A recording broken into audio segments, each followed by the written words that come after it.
It has been 59 years since the first ever episode of Doctor Who burst onto our screens. As I have finished reviewing the entire of the first Doctor's era, I thought I would do a ranking of my least favourite to my most favourite serials. So, when deciding this list, I found the bottom half a lot more difficult to decide than the top half. My ranking of the bottom serials changed numerous times over the course of writing this, so apologise in advance if you don't agree, and if you haven't checked my rundown of the first 4 seasons of Doctor Who, go check that out first.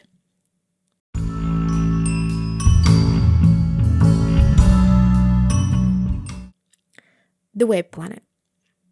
I have always been in two minds about this serial. The memes and the jokes about the absolute laughable quality of this serial is hilarious. However, the development and what they were trying to go for is a fascinating read, and I would highly recommend reading about it because it is wonderful to find out about. They do miss by a far mile. However, it was such a unique attempt for the time, with using pioneering techniques in filming and developing throughout, which is very, very ambitious. However, it does fall flat. To be brutally honest, it is a dreadful serial compared to other ones of the time. It goes on for far too long, over about 6 episodes, which happens to be 2.5 hours long. Everyone on screen seems really, really confused as to what is going on all of the time, and the costumes for the extras kind of look like they cannot see or even have proper movement from the actors.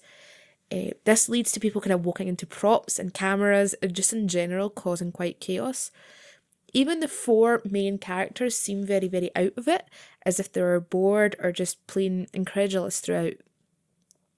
Unfortunately, everything kind of comes together to create a serial which I will hopefully never have to watch again. I will probably avoid this one going forward, and the plot itself just seems so flimsy in total, which unfortunately is why it ends up last on my ranking. If you guys like the Web Planet, please, other than it being funny to watch, because even it's kind of been dubbed as a funny serial to watch, it's not actually that funny to watch. There's a couple of really, really good moments, or it can be boiled down to a really good edit, but it's just not that funny in total.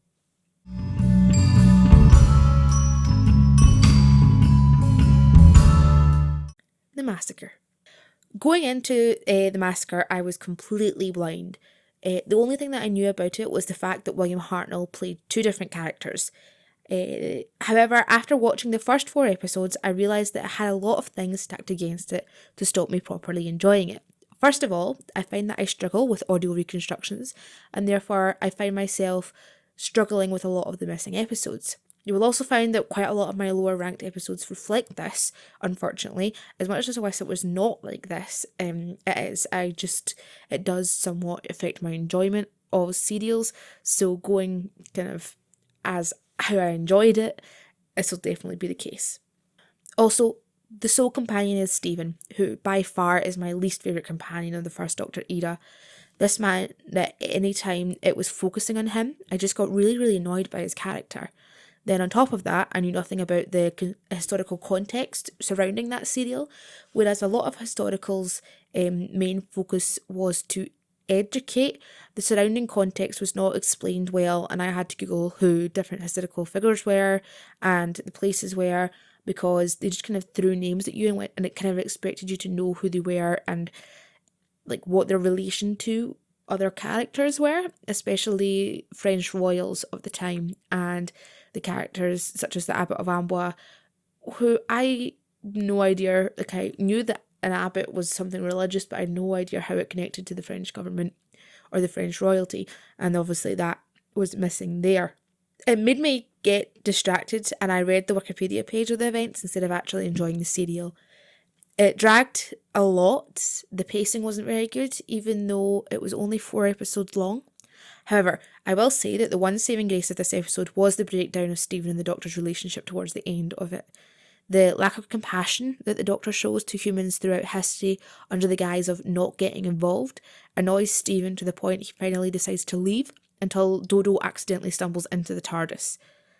The suggestion that she is actually one of the French character's descendants seems to nullify Stephen's argument somewhat, and then this kind of conflict is never raised again, and I was very, very disappointed by that. It would have been nicer or probably better for me if Dodo had nothing to do with the French girl in the massacre, and the only reason that Stephen didn't leave is because he didn't want the Doctor kidnapping some random girl and having to deal with him on its own.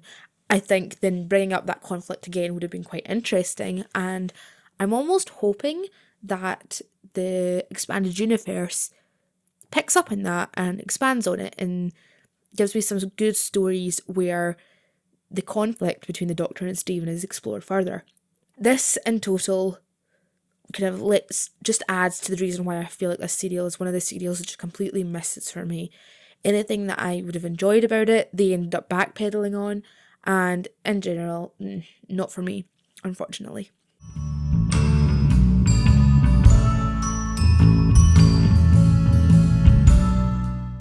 The Savages. This is another Stephen-centric episode, although this one is his farewell, which significantly increases it in my estimation. It has another companion for Stephen to bounce himself off of in the form of Dodo, who is just a fantastic character that I really wish we got more of. The story itself is actually quite forgettable. Nothing really jumps out at me for remembering it. In fact, I would probably say that this particular serial is objectively worse than The Massacre in terms of plots and stuff like that. However, in terms of personal preference, I would take this one over that one any day. Dodo's curiosity and belief, her strict belief in right and wrong, is what kickstarts the actual uncovering of the horrific corruption that is taking place within the city. The political message comes across as bungled and not really working, especially as the boss man of the city is actually in blackface throughout. This makes the serial slightly uncomfortable to watch in the first place. So when you're trying to do a discussion about the apartheid in South Africa, having your main villain be in blackface seems to be kind of missing the whole point, you know? I will be talking about numerous different serials where this is a common issue, so I'm going to leave some links and articles in the description which goes into more detail about this practice and why it's extremely damaging. I came into this serial completely blind. Like, there's so many serials that are talked about so frequently throughout the Doctor Who community. This was one that I had never read or listened to or heard about before. Nobody talks about this serial, and I can understand why, because it's quite forgettable. I actually am now recording this a number of months after I watched it for the first time and only time, and I wrote these descriptions, and I cannot remember for the life of me what the middle two episodes were about. Anyway, I'm sure that's fine. The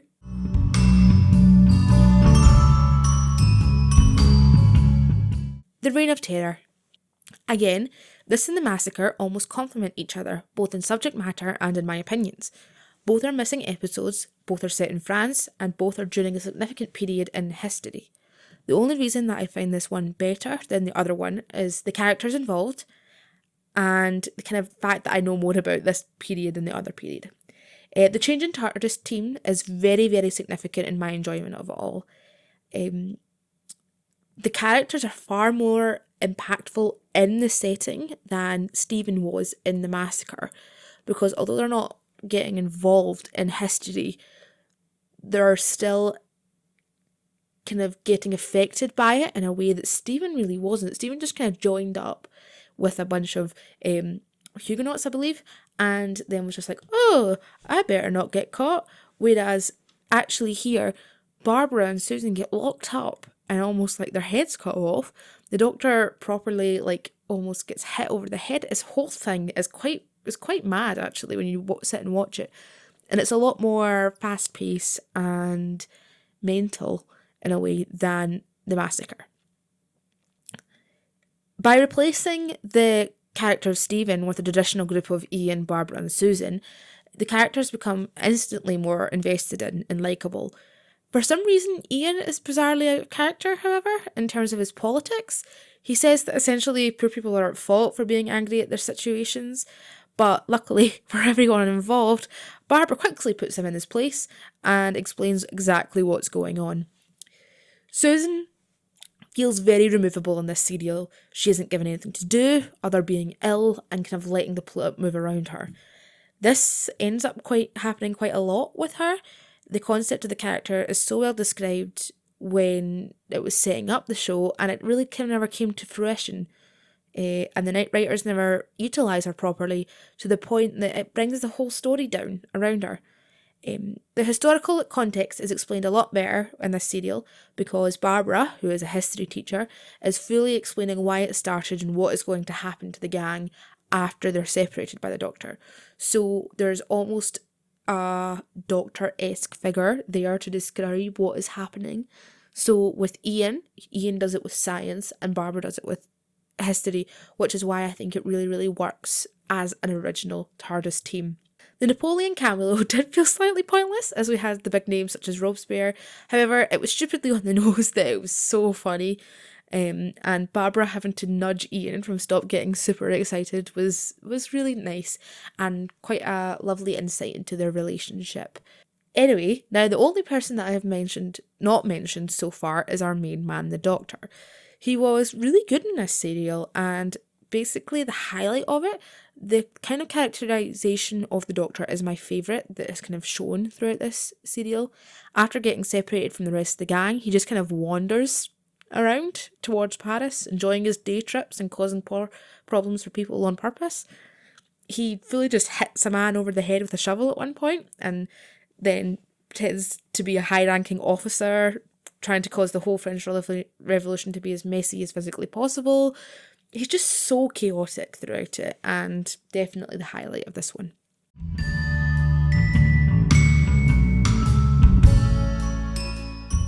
The Crusades. With a lot of these early historicals, the main reason I don't actually particularly vibe with them is mainly down to my lack of knowledge around it. Although Doctor Who was aiming to educate their viewers about the time, I believe that they expect a basic amount of knowledge about that time period which I simply don't have. For example, when talking about the Crusade, the only connection I could make with it is Richard Lionheart's brother is Prince John, who is in charge of England during the time that Robin Hood and the Sheriff of Nottingham was kicking about.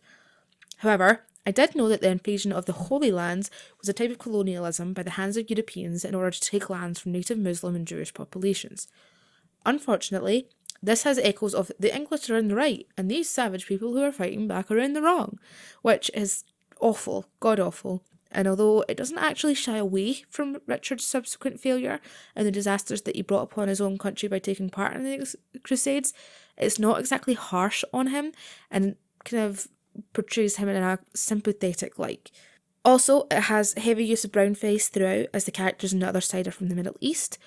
While all of these things bring the serial down severely in my estimation, there are a couple of things which I can appreciate within it. For example, like the Reign of Terror before it, I really, really like the costuming with the series. I would like to do a video at some point on the costuming of Doctor Who because I suspect that a lot of these costumes were reused by other BBC shows set in those time periods.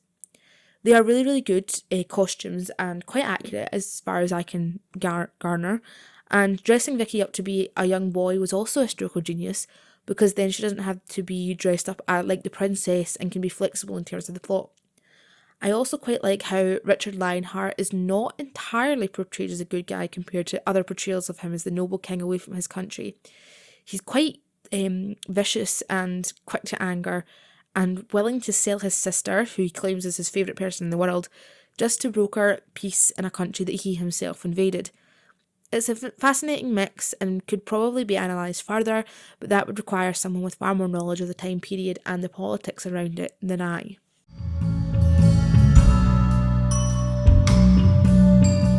Marco Polo. Here is another historical, and I think this might be the first controversial ranking that I make. Marco Polo was one of the first great epics of serials that were created in the run. Coming off of the very short Edge of Destruction, it works really well to contrast the different times of length. They barely step foot in the TARDIS this entire serial, instead of being part of the travelling caravan of Marco Polo.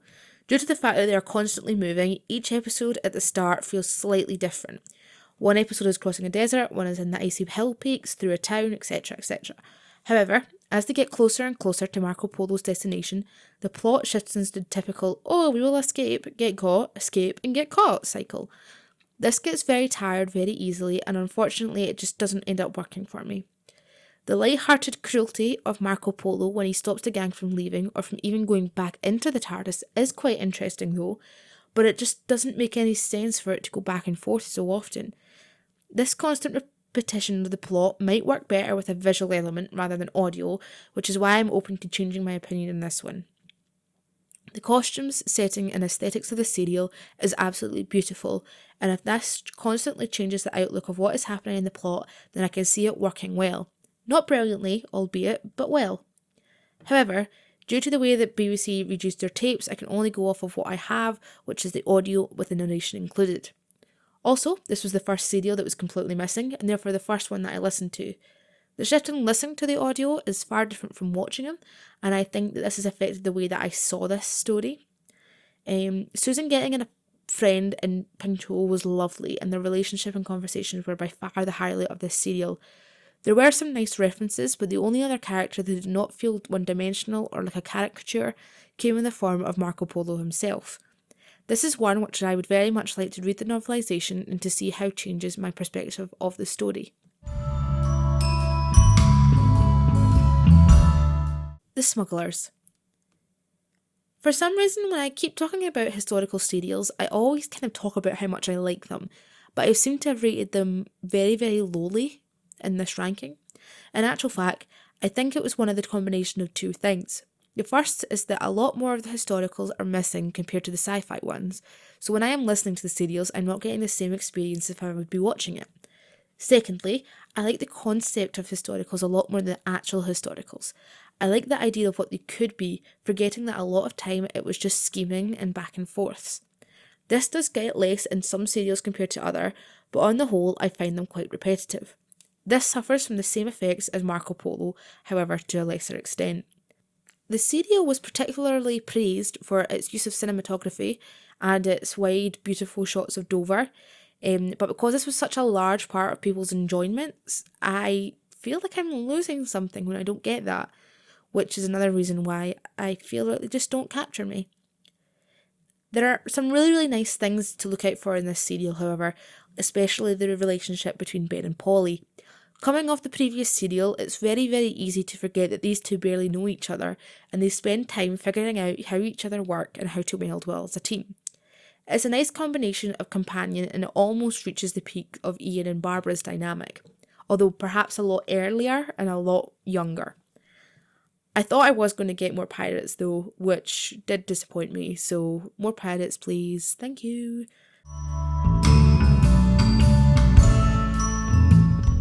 The Aztecs. Okay, I also feel really, really bad at ranking this one so low, as it does have very, very nice moments that I love. However, as this is purely on my own personal vibes, I'm going to have to make it stay here. The story itself definitely feels more distinct than other historical serials, with some nice individual touches that work well. For example, every character in the gang have their own distinct storyline which weaves in and out of the others, and even though Caroline Ford is not in an entire episode due to being on holiday, the serial does not feel like it fails to work with Susan's character, even if it does shove her out the side a little. Barbara is really the centre focal point of this serial, and it works beautifully with her. She carries it off so well, and the internal fight she is having between trying to save people and trying to keep track of history is fascinating, although it does get quite dark quite quickly. Ian ties in with this, having to actually kill a man in order to save himself and Barbara, but the Doctor frolics in a little comedic side plot trying to get the TARDIS back. During that time, the Doctor also gets engaged and has a whole plot with another woman called Toymaker, which is wonderfully wholesome and light-hearted in an otherwise serious and darkly toned serial. The costuming was really quite cool, and it feels a lot more unique than other serials. Although it has a very good way of building tension, it just makes some uncomfortable viewing due to its use of blackface and racism. The Time Meddler. Now we're starting to come into what I would consider bog standard middle of the road Doctor Who episodes. These are just sort of They're Doctor Who episodes. You couldn't mistake them for anything, you know? The Time Meddler does have a nice unique edge to it that other serials don't have, and it's wonderful to see the Doctor's relationship with another alien like himself that is from the same planet and kind of have the same but opposite motives. It's great to see how although none of the lore has been created yet around the Doctor's home planet and his own species, that it's just so wonderfully in step with the rest of things that are to come. And it works really, really well in tandem with what we're going to get later with the second Doctor and the third Doctor especially. The Doctor keeps kind of going on from the previous 2 seasons before it about not breaking the first law of time, so which is getting involved with history. However, he really does have to get involved with history this time, because if he doesn't correct history, then basically the monk is going to be able to destroy it in the first place. And he intends that human evolution is going to happen a lot faster, and we're essentially going to have space travel by the mid-1500s, which is an interesting outlook on it, because I don't think the monk's plan would have worked looking from a science point of view, but I digress. I'm sure it's fine. At the end, though, the Doctor is absolutely overcome with glee at managing to defeat the monk.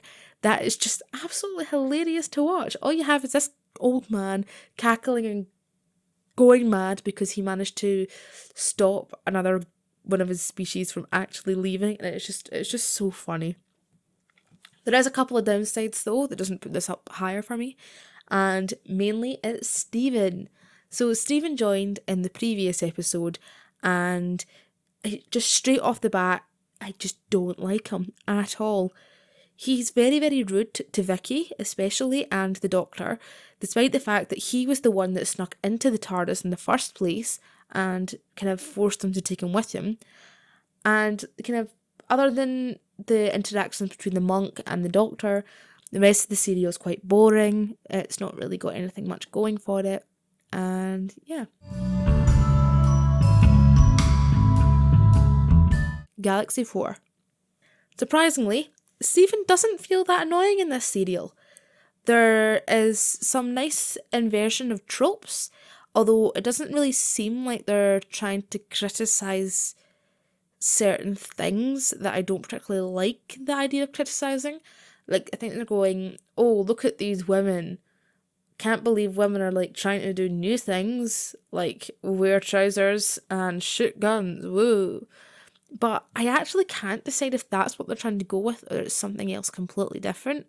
It just seems so back and forth, and I can't actually decide on what's going on. Vicky is wonderful in this serial. She's just so spunky and full of life and brilliant. She's just so present and really, really offsets Stephen. Even when he's not being annoying, he's still not my favourite. So seeing her front and centre at quite a lot of this works really well. The Doctor also works remarkably well in this one, with some sort of chaotic peace ambassador between the two races until he just decides to give up straight and just blow the women sky high.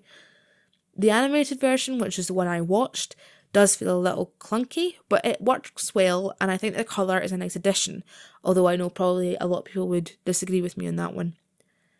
Other than that, I feel like this is also another one of those stories which are just completely middle of the road. It's what you'd assume to be a basic Doctor Who story. Nothing amazingly strong, but nothing very, very weak either. Just your bog standard Doctor Who.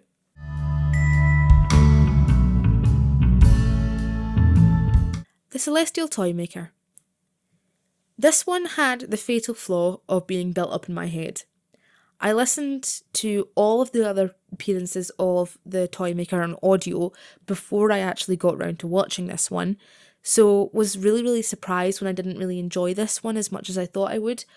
I loved the Solitaire, which was the appearance of the Toymaker with Charlie Pollard later in a thing, and I thought it'd be something similar to that or that sort of thing, but I felt like the Toymaker was much better characterised in that audio than he was here. He felt somewhat hollow and like not real throughout it. Michael was absolutely fantastic though, all props to him. I love seeing Hammer Horror actors in Doctor Who. It's just so much fun to see the dread that they bring into the situation, and especially as someone who's been watching a lot of the Dracula adaptations lately, he is a really, really nice addition. Literally every other character facing off against Vicky and Stephen, however, I didn't like, although their functions and the plot that separates them and the Doctor I did like. So I didn't like how they had to get there, but I liked why they were doing it in the first place. The games that they had to play to kind of distract the Doctor from finishing his own games was a nice touch, and I think it worked well. And overall, I thought it would have been a good serial, but unfortunately it wasn't because of the little things. Also, fuck Cyril. Man, that guy's an arsehole.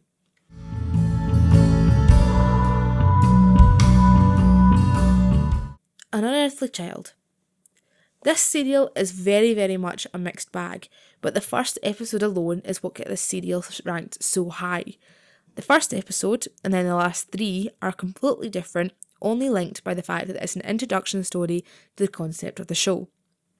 It does a good job of setting up the 4 main characters in the relationship. Barbara, caring and smart, if a bit anxious. Ian proves her opposite with his cheery disposition. Barbara teaching history, Ian teaching chemistry, and it's a very, very clear display of one of the original goals of the show, which is both to educate and entertain, which allows them to interject things and explain things in a teacher-like manner, but kind of still be interested and grounded to what's happening in the plot. This means that this covers both the science fiction and the historical stories that they cover during their tenure. Susan is immediately introduced as a rather odd and unnerving girl, which I wish they had kept through a lot more. It shows that Susan had a lot of potential, but it was not really followed through on. The Doctor is a fully fledged arsehole here, and we have to respect that. Yes, kidnap those teachers. Yes, hit the man with a rock. You go, girl, you're doing everything you can. Anyway, it's pretty iconic from start to finish, and I have to say, it is quite enjoyable, so that's why I found it.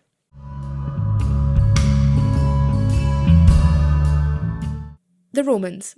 This is actually a kind of favourite-ish of mine because of the concept. Execution kind of disappoints me, however.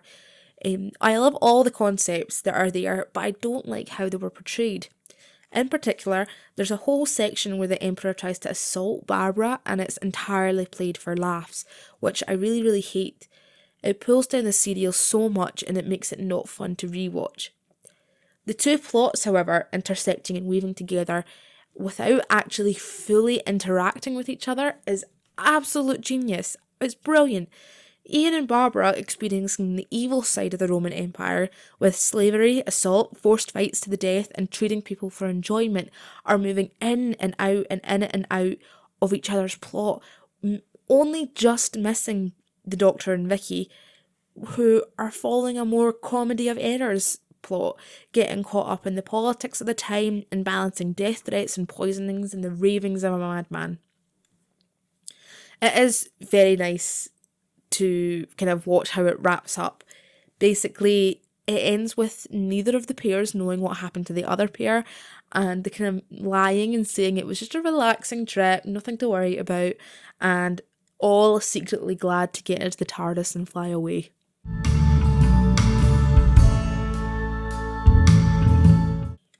Mission to the Unknown.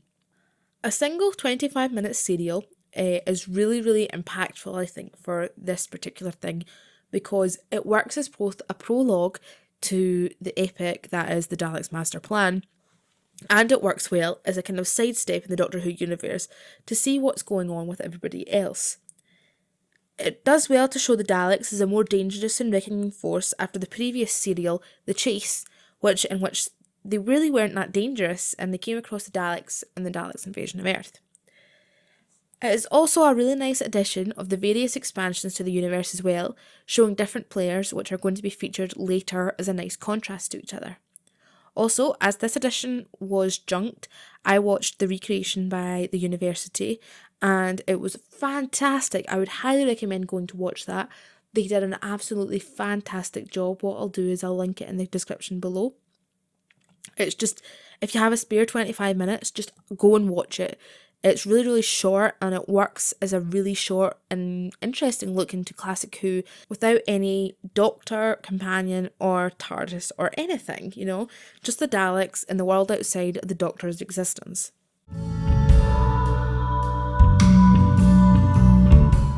The Gunfighters. Bang bang. So, this isn't objectively a good episode at all. This is objectively a bad episode. But you know what? This is my video and I can do what I want. And I really, really like it. I just really enjoy it. And that may be controversial, but you know what? This is fully just a parody of a Western genre, and as someone who has watched a lot of Westerns, but only like a specific kind, I really adore it. It picks apart, cartoonishly of course, the traditional Western. Stephen almost gets killed like 5 separate times, and it's absolutely great. Everyone in this story absolutely hates him, and it's fantastic because I can relate to like every character that's like, why don't we just kill this guy? You know? Dodo is very cute and follows well in the footsteps of Vicky in her spiky and hard-set attitude, which is when she's confronting Doc Holliday and the bad guys, is fantastic because you can just see that this woman just does not give a shit, and it's just so funny. She is small, but she is mighty. Also, the first musical number, which has been played entirely too often, but has become a meme to me, is like, okay, Corral. I'm going to cut that out. The writing, however, is absolute shambles. The acting is not the best, and in general, it's very poor. But God, this slaps so goddamn much, and I love it. Also, Peter Purves hates this serial, so what can I say except it's the best. The Sensorites. I think this serial is actually quite a lot more disliked than a few other ones, but I genuinely found it fascinating both in its concept and its execution. It echoes the previous serials of the Daleks in discussing the impact of war, but instead of focusing on culture and environment, it is looking at the individual impact of war or trauma and not being able to come back from it. Also, it kind of changes the relatability of it, as the bad guys in the situations are actually the humans, and the ones suffering is because of the humans that went out exploring but reacted with violence instead of understanding different societies. The innocent ones in this concept are the Sensorites, a completely alien species to the point that the first episodes they are treated with suspicion because they look different and don't react like humans would react, which makes sense due to the alienness of their culture and species.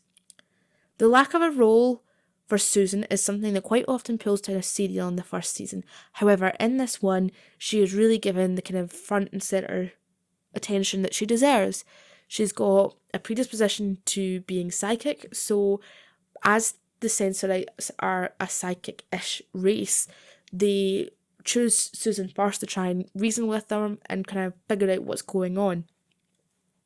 There is a little bit of politics thrown at the end, with a scheming and a downfall of different governments in an alien world due to the impact that humans have had on it, but negatively. It's essentially going, okay, humans came here, they reacted with violence, and that caused a cultural shift in an alien world against, like, for bigotry. So it's basically like, if you treat someone with violence, then you're going to get violence in return. You know, you've got to be peaceful when you're doing this kind of things. And that's an interesting kind of concept and discussion that kind of needs to be had, but it's fascinating nonetheless. The Keys of Marinus. So this works really, really well with the format that it was given. The different locations, different episodes, and it kind of ends with a 2-episode parter at the end. Some of the episodes are a little bit forgettable, but when remembered, they have very, very good, strong concepts, and it's more like a treasure hunt than everything else. So basically, our group has to like bounce around from different worlds, collecting key pieces to save the day at the end of the 2-parter. The original island is great in terms of setting. An acidic sea which goes to a beach of glass is just wonderful kind of world building to put your alien worlds a little bit more alien, you know? The sci-fi concepts are also great here, using mind control to stop wars and crimes, which is heralded by the man in charge as good, but immediately in the next episode there is a glimpse into how that could be a very bad idea. There's moving plants, you know, the Triffids who? The snow guy was very, very creepy and does try to sexually assault Barbara, which is shit. However, He leaves everyone else to die until they all manage to escape into the next place, and I think it's kind of its own obstacle to overcome. The courtroom drama, which is the last two-parter, is very, very fun, but it just feels so out of left field compared to everything else. Ian just kind of gets accused of the crime, and while everybody's going, oh no, what will we do? The Doctor just shows up and goes, I will represent him. I am in charge here. And it's just funny in a way that I think only early Doctor Who could be. The Daleks. So, this is the big one, the main man, arguably the most important serial in this series' history. The Daleks are introduced, and so very effectively they create a whole era of Dalek mania. This serial is what gave Doctor Who the propulsion to last for many, many years to come. However, it does drag a bit with episodes 5 and 6 feeling quite pointless at times, so on the whole it feels quite unbalanced and not spread well across it. This is somewhat rectified in later serials though, so I think it was mainly just them finding their flow and how they're kind of going to work it. The parallels between the general public's feed at the time is also quite brilliant. This serial was aired 4 weeks after the assassination of JFK and straight while the UK was experiencing the Cold War and the fear of nuclear annihilation. So having a story which is focused on the aftermath of such a war and the drastic effects that it has on both people, the culture and the environment makes it very interesting.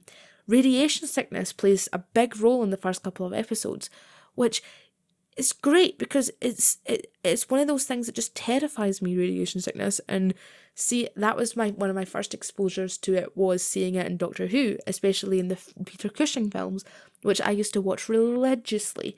So it's just great. The relationship between Ian and the Thals is also quite interesting. Ian is basically this normal, pragmatic and responsible man who is more peaceful than the Doctor, and yet here he is, trying to convince these people to go to war and possibly die. This kind of echoes the older viewers' reminders of the war and the corruption of the peace that comes around.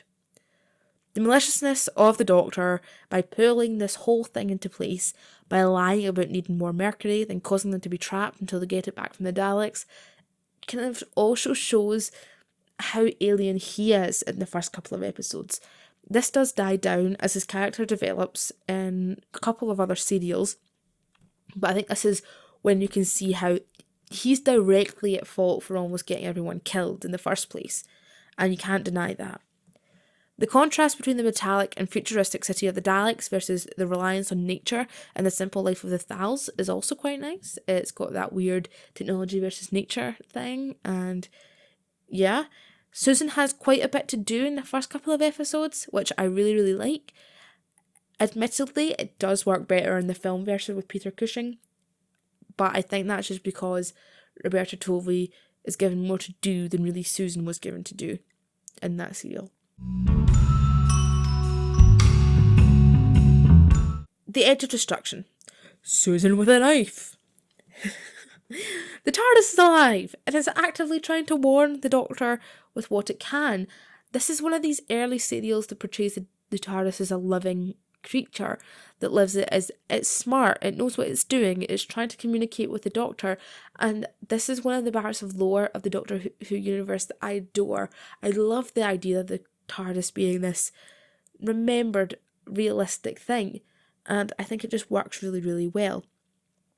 There's fascinating concepts throughout of turning malfunctions in machines to malfunctions in the brain. Barbara's speech at the end, aimed at the Doctor, is very, very much needed and does contribute to the Doctor's overall character growth and development. However, it is quite an experimental episode that focuses on the characters and analyses them under pressure in a way that is not quite done even in Base Under Siege episodes due to overarching plots and issues. It does affect Susan the most, which is kind of great because it feeds into that character building of her being more telepathically inclined, which you see later in the Sensorites, but it just really, really works because it gives Susan that edge that I feel it's required for her.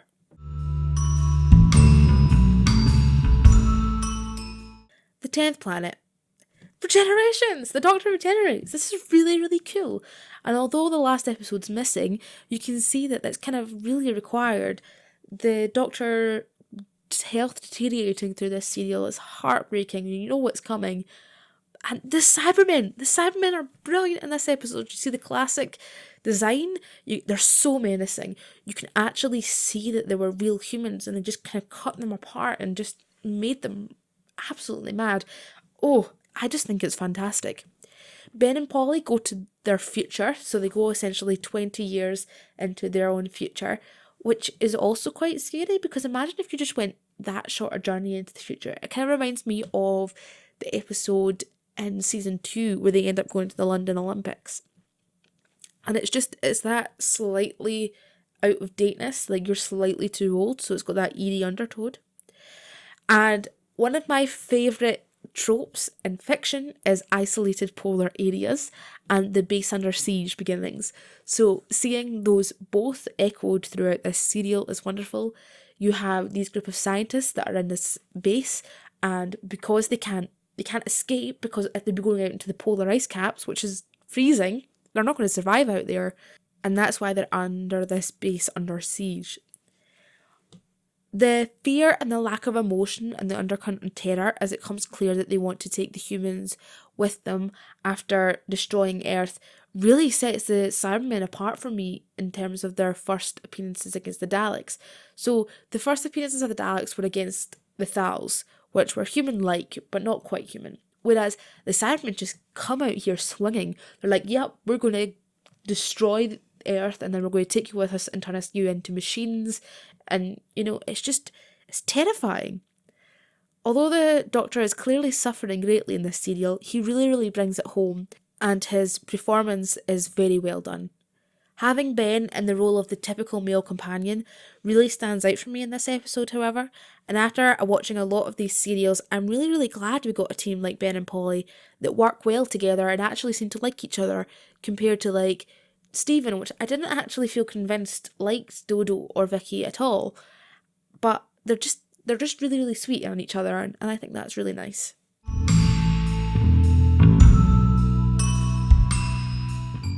The Rescue. The Rescue is a very, very short and sweet bottle-like episode. It basically all takes place on this crashed ship, and it's just pleasant to watch. There's a lot of good moments. The Doctor is moving on from Susan, so he's trying to get kind of used to being without her, and it's just realising that he's on his own and he's going to have to deal with that. And immediately he goes out and adopts another granddaughter, so, I don't think he was dealing with that very well. There is quite a good villain throughout it. There's a nice twist in the middle part, and Ian and Barbara bounce off each other wonderfully. And I just fell in love with their relationship during this serial. It works so well. You don't really see much of Vicky in this serial, although it is introducing her. She really comes to shine in the next couple of serials, but she does work fun, and she is good, and I enjoy it.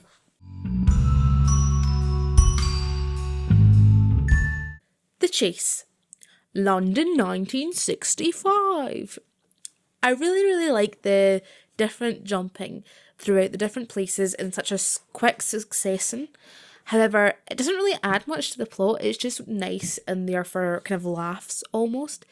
There are really fun references to different house stories throughout, and the relationship between Barbara, Ian and Vicky are really in top form throughout this serial.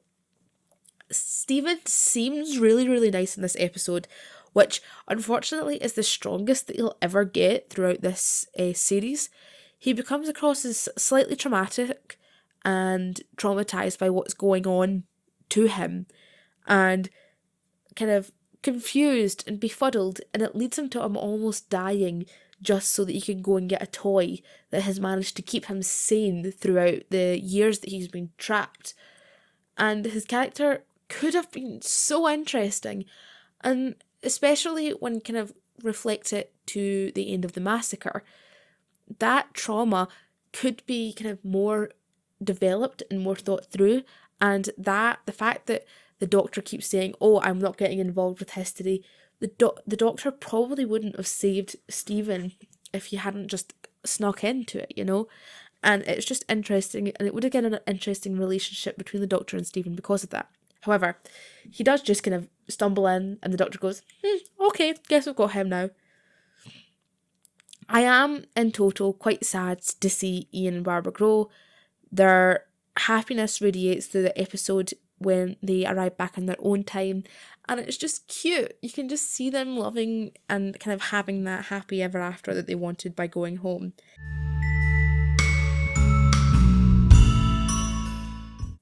Planet of Giants. The concept is an absolute banger and a certified great serial.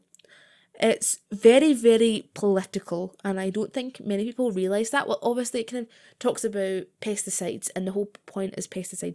However, the history behind it and how kind of we got this serial is all because of environmental activism and discussions in Doctor Who. This time it's focused on pesticides, but especially in the 70s era, it talks about pollution and environmentalism from humanity's climate change, that sort of things.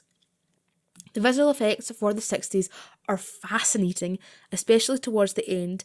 Even if the science isn't totally accurate, it works really well and it's really, really fun, and you can really, really root for the TARDIS team trying to escape from the situation that they find themselves in. Barbara's breakdown, however, is heart-wrenching. I always find myself on the verge of tears whenever I watch it. Barbara thinks she's touched the pesticide and she thinks she's going to die, and she's slowly dying, but she won't let anybody near her. She won't let Ian look after her because she's afraid that he's going to get infected by the pesticide. They won't let Susan come near her in case the same things happened, and it just culminates in her completely breaking down, and it's horrible. And there's a murder in it. There's a man that's shot with a gun. Boom, boom. Yeah. That's a really good serial. Man, I think I might rewatch it at some point.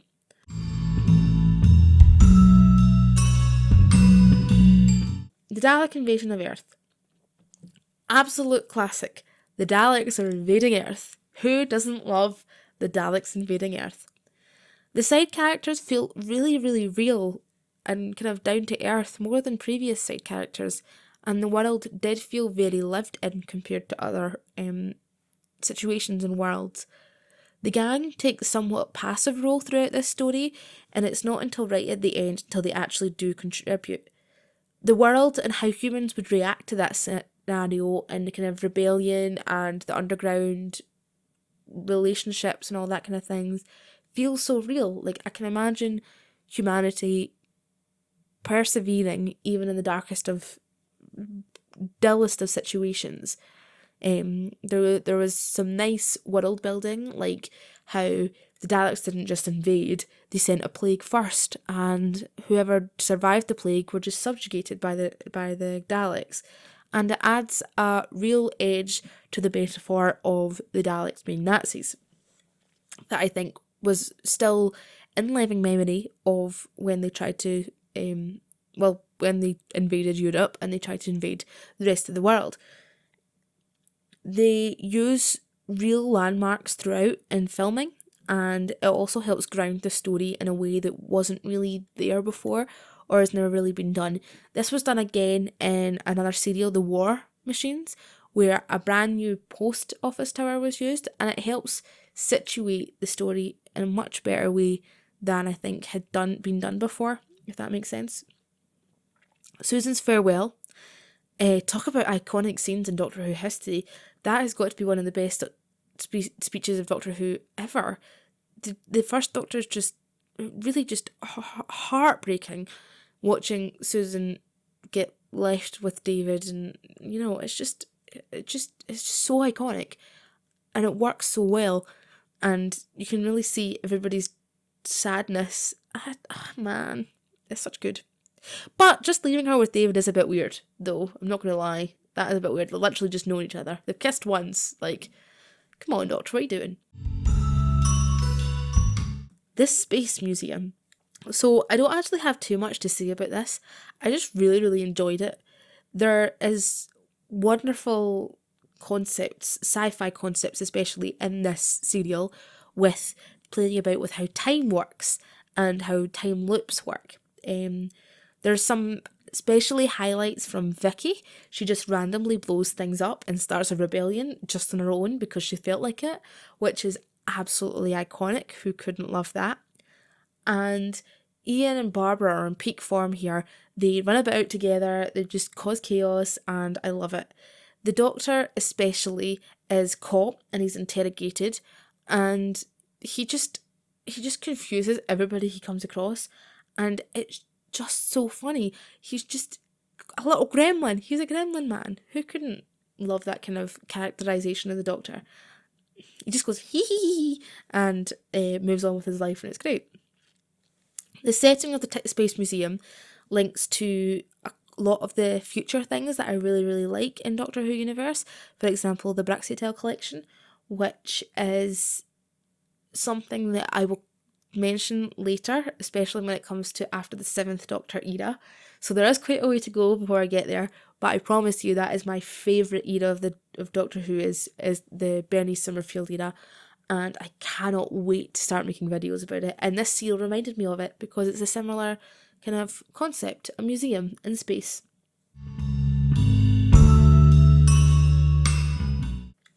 The Ark. This is a really, really interesting story.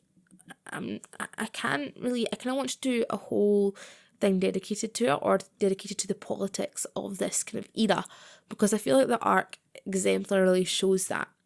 So we have a 2-part structure. The first part and the second part, they are connected by being the same ship, just they're 700 years apart, and they have 2 different plot lines running through it. So the first one is kind of like a infection type storyline.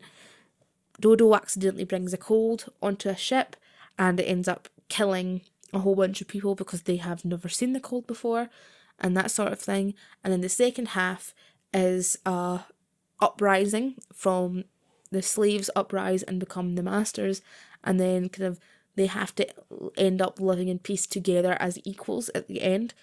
And it's an interesting mirror of the slavery in the different parts, and it's a very good commentary on invasion and colonialism and how that affects the world, because the world that they're going to live in is already occupied.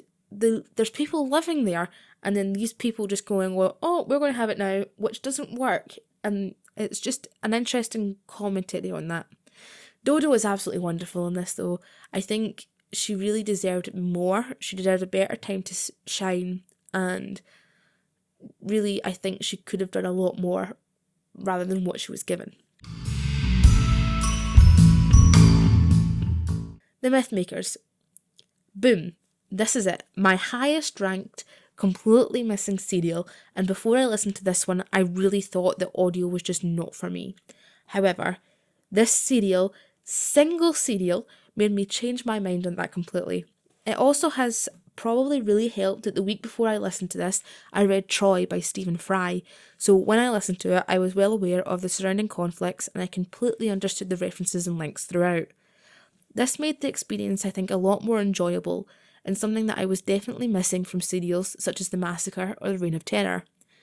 Knowing that the props and the set design were celebrated for the serial also adds to the idea of it, although a fair part of it is now missing and only some rare stills remain. The very abrupt leaving of Vicky does seem a little odd, but it works well with her impulsively deciding what she wants to settle down and have a home again, after travelling so long with the Doctor. Because it's so wrapped up in the chaos of the fall of Troy, we don't actually get to see the heartbreak from the Doctor till the Daleks Master Plan, and even then he cannot properly mourn his loss because Stephen is injured and he has to take care of him, and Katerina is so convinced that she's dead, so everything's kind of slightly a mess.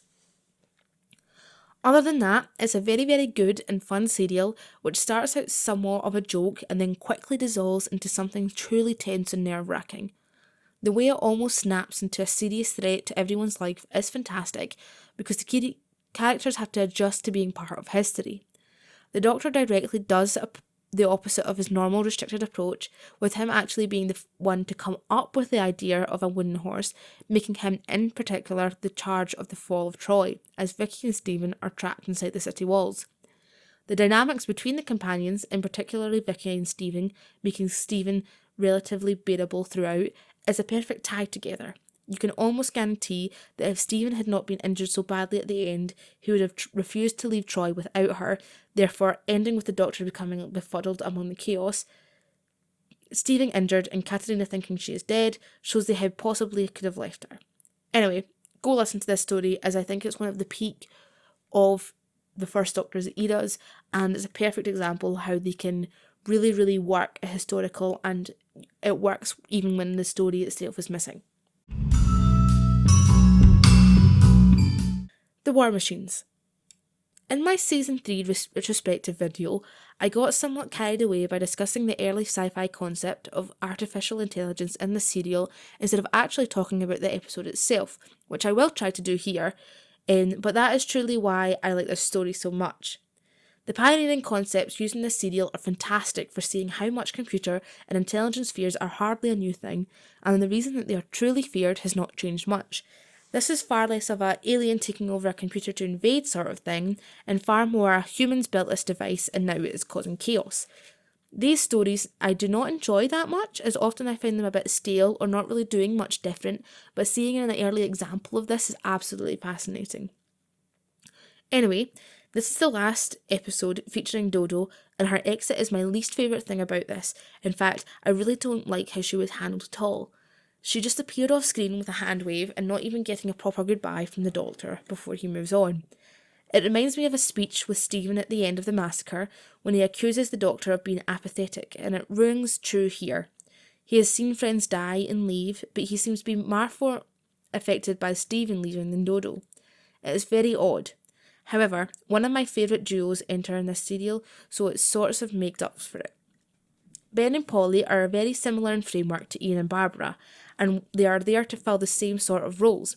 Ian and Ben are used to being the younger, more action-centred man, whereas Polly fills the role of both Susan and Barbara from the beginning. Not only that, but the relationship between Ben and Polly develops a lot more on screen than Ian and Barbara, with them becoming fast friends and very heavily relying upon each other until the end. They are a great pairing, whom I absolutely adore, and seeing their crack with each other right off the back in episode 1 is a fresh relief from Stephen's moody nature and the Dodo and Vicky's kind of hyperness. The Doctor working with people who listen to him is also a luxury in this serial, with the full force of the military behind him as he faces off with the machine. It also makes for some really good shots.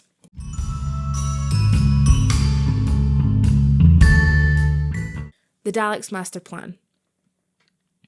Truly, I've heard this serial be extremely hyped up, and before I started it, I was dubious as to how it would be good as people said. However, it did meet my expectations and catapulted very easily to my number 1 stop. This absolute epic does not pull any punches in any singular way, bringing back villains such as the Monk to prop up any bits where other serials would naturally dip. The closest I can think of having the same amount of comparability is that to World Enough and Time and the Doctor Falls, where the Cybermen and the Master film the same sort of premise as the Daleks and the Monk in this case. So, taking it from the top, the revolving door of companions is something that I think in any other serial would not work in the slightest. However, in this case, it spans over 12 episodes and 6 hours. It does work. Katarina does not have that much time to win us over before her death, the first on-screen death of a companion, occurs. Right off the bat, she shows that the darkness of the serial and sets up for an absolute horrific death of both Brett, by next companion Sarah Kingdom, and then Sarah's subsequent death at the end. Even Stephen wasn't safe, with him almost dying halfway through due to his own hubris. This sets up the serious tone that is not really there in previous serials, turning darker and darker as each episode develops. The mini dip in the middle is amply filled by the Feast of Stephen, the first Christmas episode of the series, with completely different tone and subject matter to the rest, but works because it shows that the things are dreadful, there is always small amounts of hope and happiness. It is also more grand in terms of scale. The Doctor and the gang drive to various different planets, location and times throughout, from ancient Egypt to a future where there are presidents of solar systems. This vast settings means both the historical model and the sci-fi model are effectively combined for the first time in the series' history.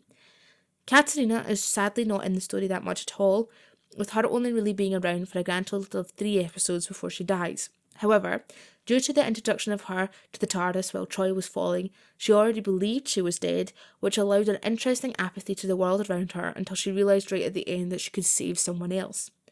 The character of Brett was very interesting to me as well, mainly because it featured Nicholas Courtney playing a character that was not the Brigadier. He starts off as quite antagonistic towards the Doctor, Stephen and Katarina, but soon warms up just to him not really having any choice at all.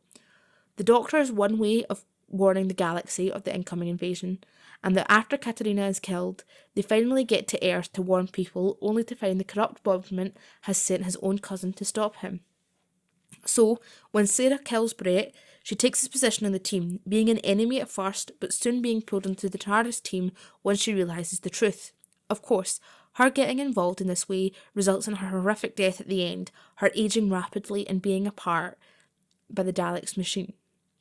These 3 mini companions are great and almost show a what-if sort of scenario for other people travelling in the TARDIS and how dangerous that can be.